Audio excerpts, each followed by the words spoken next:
Bom dia, Marcos Dantas, bom dia a todos que nos assistem, né, e nos veem nesse dia tão importante aí, o Dia do Gaúcho, né? É o dia 20 de setembro, é o Dia do Gaúcho. É muito bacana a gente conservar e manter as tradições. E o povo gaúcho tem isso daí, assim como o povo potiguar também. A gente tem muito orgulho de conhecer bastante essas duas grandes raízes da nossa sociedade brasileira. Deputado, essa eleição para o senhor é uma eleição atípica? Pergunto porque, assim, já está com mandato e a tendência é que, por exemplo, chegue nos municípios prestando contas, a população avaliando o seu desempenho. É uma eleição atípica, diferente da 4 anos atrás? Olha, é bem diferente, sim. É bem diferente. Podemos até dizer que temos muito orgulho de estarmos sendo bem recebidos. O orgulho é maior ainda quando a gente observa que, de 4 anos para cá, nós tivemos um grande reconhecimento de grande parte da população do Rio Grande do Norte e, acima de tudo, do Brasil também, em relação às ações que têm sido feitas pelo governo federal, que nós somos apoiadores. Tá certo? Em 2018, quando começamos a apoiar e pedir votos para o então deputado federal Jair Bolsonaro, nós tivemos a capacidade de observar que muita gente desconhecia, existia muita fake news, né, muita invenção, muita história, e agora não, agora a população vai às ruas num movimento natural, espontâneo e voluntário, maravilhoso, de respeito, de carinho, até um pouco de adoração em relação ao presidente Bolsonaro. As ações que o governo federal vem executando aqui e as ações do nosso mandato também, elas têm sido reconhecidas também pela população, e também isso é outro grande motivo de orgulho, porque não tem coisa melhor na vida do que você ter o reconhecimento do trabalho realizado. Então, eu tenho orgulho, sim, e tenho destacado que a nossa maior missão neste período de missão política que a gente tem cumprido é exatamente a defesa de valores cristãos, valores ligados a amor a Deus, amor à pátria, respeito e amor à família e, acima de tudo, liberdade. Eu tenho falado, Marcos, engraçado, né? A gente, na medida que o tempo vai passando, a gente vai começando a construir algumas ideias. Na campanha de 2018, eu usei muito a bandeira do Brasil, dizendo que a frase que eu cunhei naquela oportunidade foi: nunca precisamos tanto de ordem para conseguir algum tipo de progresso. Afinal de contas, é isso que está escrito na bandeira do Brasil, né? Diferentemente do que uma repórter aí, infelizmente, uma repórter, talvez, não sei se é uma ignorância ideológica, né? Parece que às vezes existe a tal da ignorância ideológica. A repórter resolveu dizer que estava escrito na bandeira do Brasil independência ou morte. Lamentável.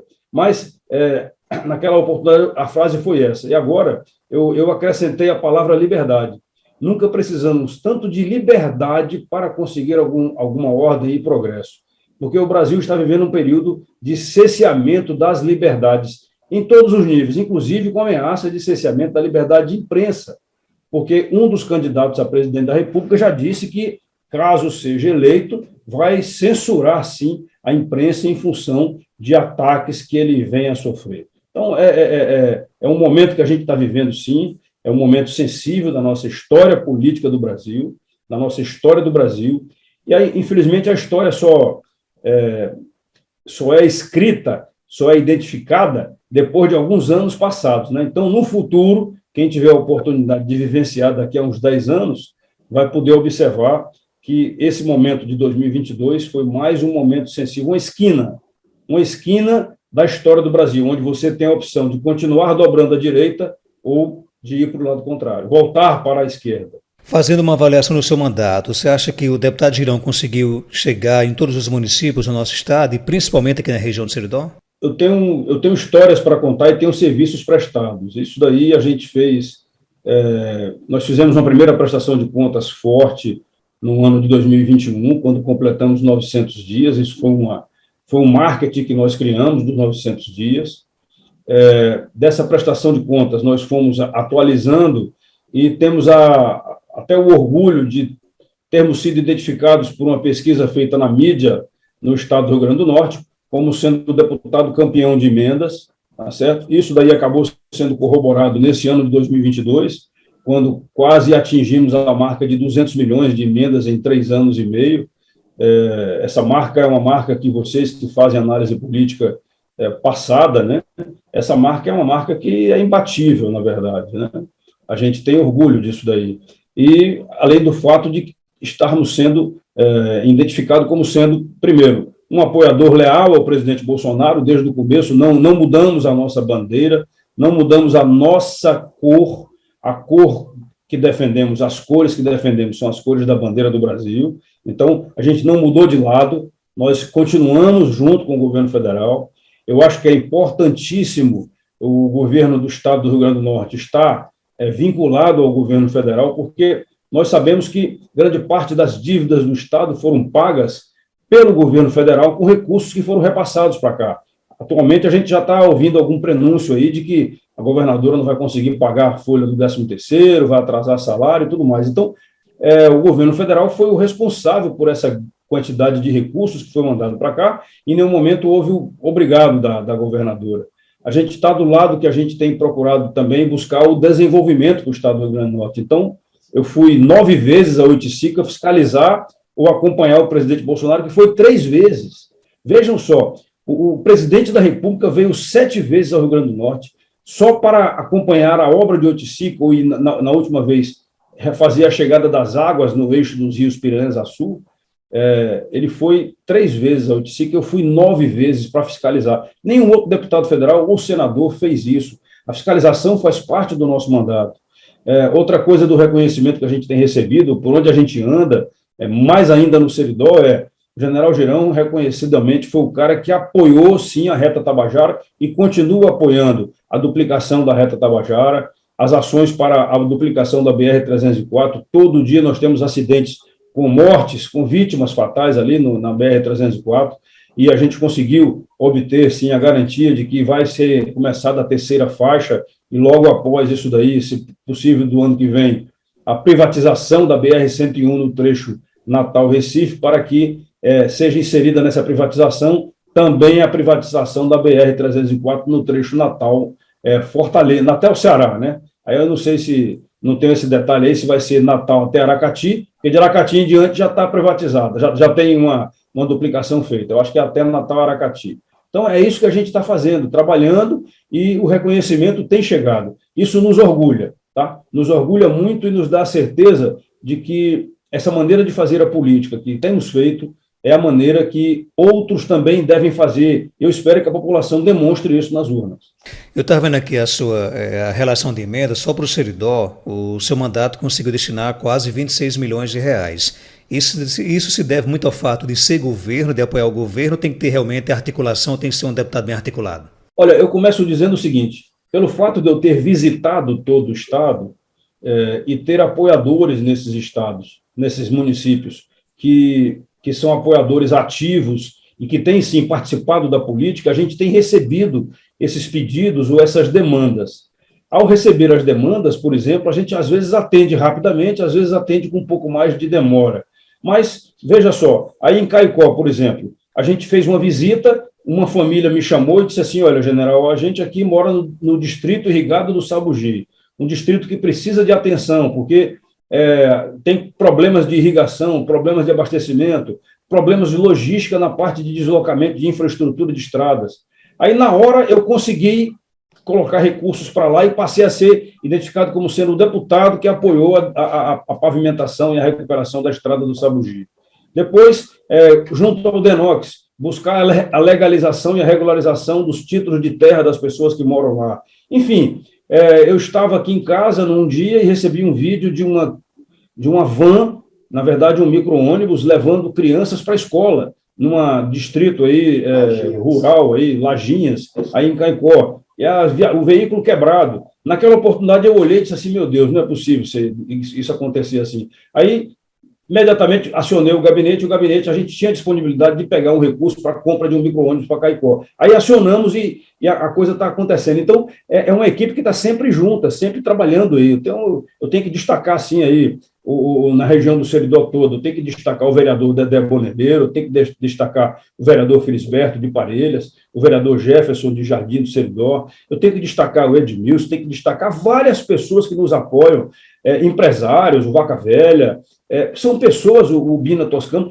pessoas que chegam para nós, assim, amizades, às vezes são pessoas que chegam e se transformam em grandes amigos, e às vezes são amigos que reforçam a amizade apoiando o nosso mandato. Na verdade, não está apoiando só o mandato do general Girão, está apoiando a melhoria das coisas para o seu município, para o seu estado e para a sua região. Isso nos orgulha muito, o Neto Valentim de Parelhas. Olha, é tanta gente que a gente tem dificuldade, às vezes, de nominar todos, entendeu? Eu tenho apoiadores em todas as regiões, em todos os municípios.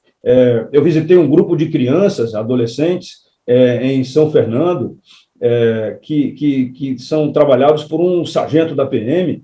É um trabalho de disciplina, um trabalho de movimentação, de cidadania, uma coisa maravilhosa, essas crianças aí de São Fernando. Na hora eu apoiei de imediato também. Então, são apoios que a gente vai construindo com o tempo.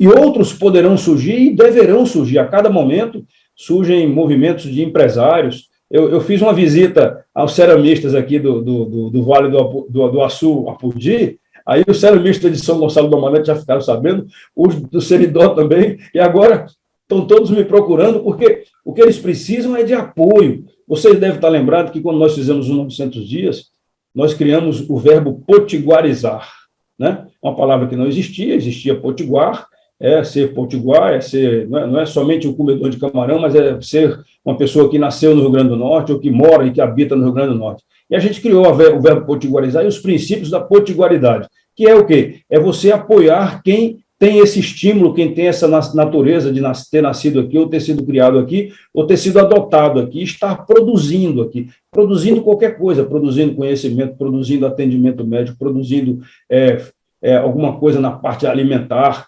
produzir é exatamente isso. Eu fiz um destaque ao saudoso amigo Ciderley Menezes, né, que ele dizia que se eu não posso levar o mar para o sertão, vou levar comunicação. Ele produziu comunicação, criou a primeira TV a cabo, né, no Brasil. E aí eu digo, a frase de hoje, se Ciderley estivesse entre nós, ele dizia assim, não só levar comunicação, mas também levar conexão, que é o que está sendo feito agora pelas mãos aí do ministro Fábio Faria, com o 5G chegando para nós, com certeza absoluta, nós vamos ter, por exemplo, a capacidade de estarmos na estrada e continuarmos com sinal de telefone e sinal de internet. Isso daí é importante para a segurança da estrada, né? A segurança do deslocamento. Se você tem um acidente, você pode acionar na hora um socorro. É importante para a manutenção do trabalho. Muita gente que trabalha com vendas, vive viajando entre uma cidade e outra, vai ter segurança de ter a manutenção dessa conversa de vendas durante os deslocamentos nas estradas. Enfim, é toda uma gama de ações que a gente tem orgulho de estar fazendo parte desse momento histórico do nosso Estado e do nosso Brasil. Deputado, o senhor já deixou claro que apoia o candidato ao governo Fábio Dantas, porém, as pesquisas apontam que se houvesse um segundo turno hoje, seria entre a atual governadora Fátima e o senador Stevenson. Independente de quem vá para o segundo turno, caso esse segundo turno exista, você estará no palanque ou de Stevenson ou de Fábio Dantas? O meu palanque hoje, eu tenho a certeza de que eu não quero a manutenção do PT no governo. E tenho razões de sobra. Não bastasse a falha da gestão em todas as áreas, eu tenho que lamentar a senhora governadora não conseguir falar a palavra obrigado, não ser justa com quem mais ajudou o Estado. Ela não é justa. Por exemplo, ela é tão injusta que ela não conseguiu terminar a obra de Oiticica. São 8 anos e 4 meses que Oiticica está sendo construída. É um absurdo você ter uma obra como essa, que poderia ter sido construída na metade do tempo. Ela foi postergando, adiando, como é um costume deles fazerem isso, né? Não sei se vocês lembram, eu coloquei em 2019 1.200.000 para construir a sede de um batalhão da Polícia Militar em Mossoró. 1.200.000 está na conta desde o começo de 2020. Ora, nada justifica ficar 2020, 2021 e 2022 sem ter sido colocado um tijolo na obra. Nada foi feito, exceto agora, há um mês e meio atrás, anunciar que ia fazer a licitação da obra. nenhuma licitação poderia demorar mais do que 6 meses.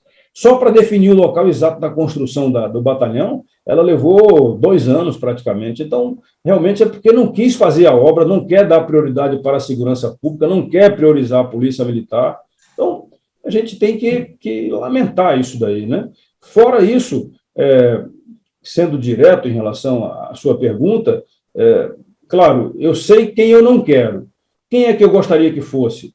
Eu demorei também para me posicionar, porque não conseguimos ter um candidato que fosse conservador, que tivesse raízes de respeito, amor cristão, né, e tudo mais. Não encontramos em nenhum desses candidatos aí que tivesse a chance de tirar a atual gestão do PT. Atualmente, a gente está vendo aí um crescimento do candidato deputado o Fábio Dantas, e esse crescimento da candidatura, com o surgimento da candidatura do Stevenson, está levando a eleição para um segundo turno.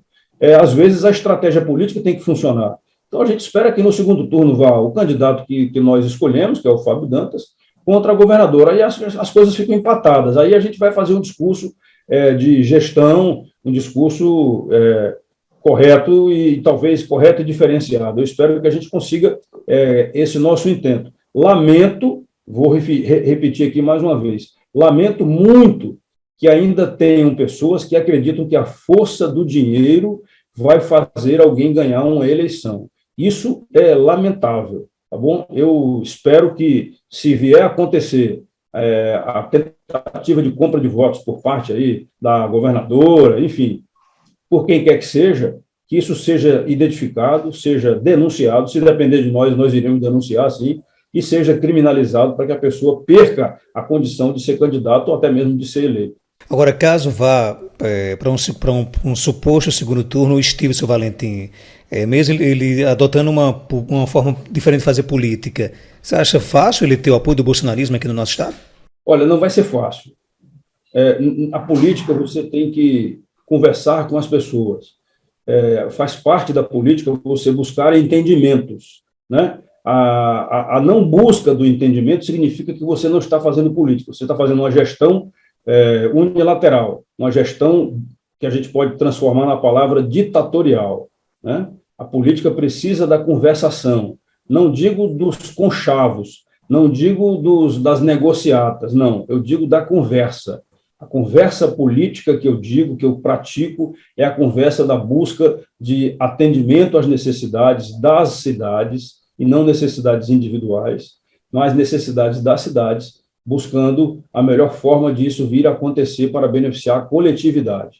Tá? Quem quer que ganhe a eleição vai ter que buscar conversar com as pessoas que estiverem eleitas. Eu espero que a população saiba escolher muito bem os deputados estaduais, tá certo? Para que esses deputados possam fazer a eleição de um presidente da Assembleia Legislativa. A gente tem brigado para que na próxima legislatura é possível, quem estiver nela, é possível que sejam mudadas as normas regimentais, né, porque cada casa tem o seu regimento interno, para que o poder, por exemplo, da abertura de uma CPI, de uma investigação contra um governador, contra um presidente ou contra um senador, não fique nas mãos somente do presidente do Senado ou do presidente da Assembleia Legislativa ou do presidente da Câmara dos Deputados. Não.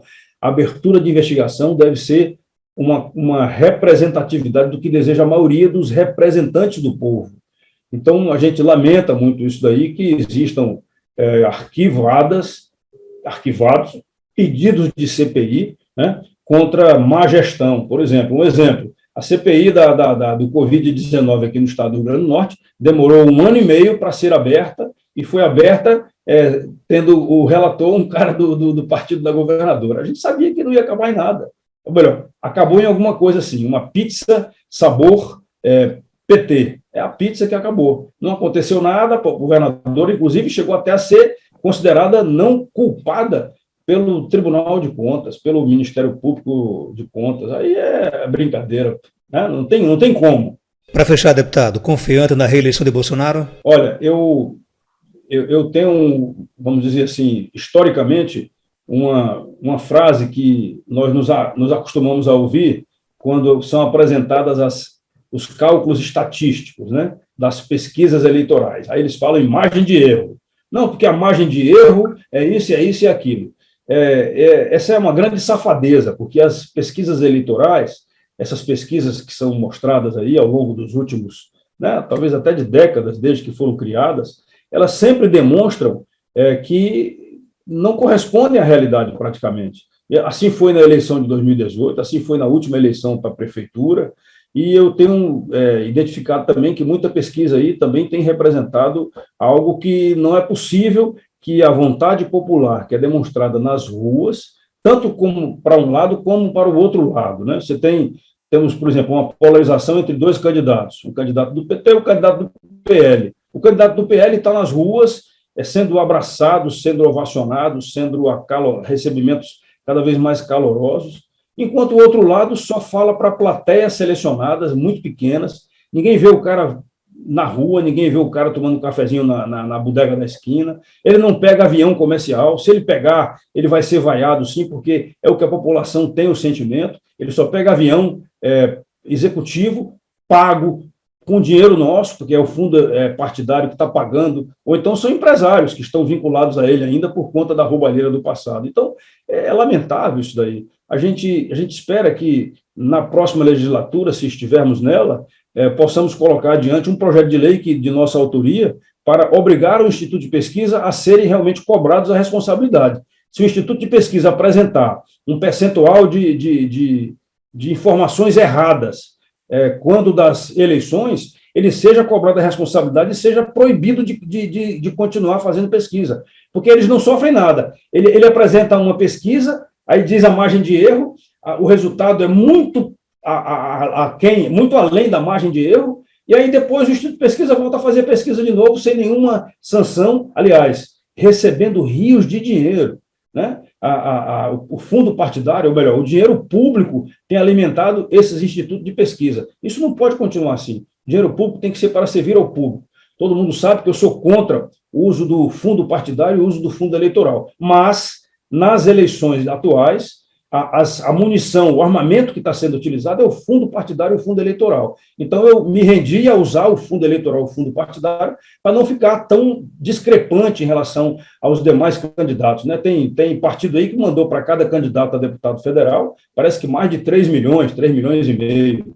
E eu consegui, para a minha candidatura, pouco menos de 500 mil. Outros 500 mil de 1 milhão que eu recebi, a gente está destinando para apoiar a candidatura de inicialmente 14 candidatos a deputado estadual, agora 13 candidatos a deputado estadual. Então, é isso. É muito desigual isso daí. Eu não tenho como arrecadar dinheiro para poder pagar e sustentar uma campanha política que não seja isso daí. Então, é aquela história. Se você está entrando numa guerra para disputar essa guerra contra pessoas que estão usando fuzil, você não pode entrar usando a baladeira, né? Vai ser muito desigual, uma baladeira contra fuzil. Então, eu tenho que usar as mesmas armas que os meus oponentes estão usando, que é o uso do fundo eleitoral e o fundo partidário. Deputado Girão, obrigado pela sua participação.